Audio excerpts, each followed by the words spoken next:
Parurusahan ng Diyos ang mundo.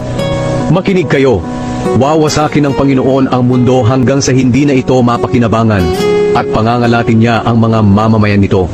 Iisa ang sasapitin ng lahat, pari man o mamamayan, amo man o alipin, nagtitinda man o bumibili, nagpapautang man o umuutang.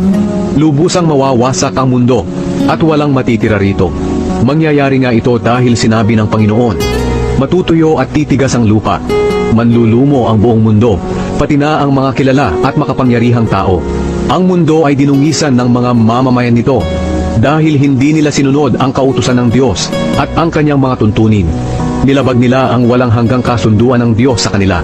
Kaya isusumpa ng Diyos ang mundo at mananagot ang mga mamamayan nito dahil sa kanilang mga kasalanan. Susunugin sila at iilan lang ang matitira. Malalanta ang mga ubas at mauubos ang katas nito.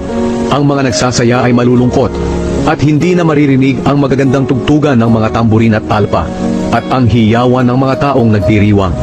Mawawala ang awitan sa kanilang pag-iinuman at ang inumin ay magiging mapait. Mawawasak ang lungsod at hindi na mapapakinabangan. Sasarhan ang mga pintuan ng bawat bahay para walang makapasok. Sisigaw ang mga tao sa lansangan na naghahanap ng alak. Ang kanilang kaligayahan ay papalitan ng kalungkutan.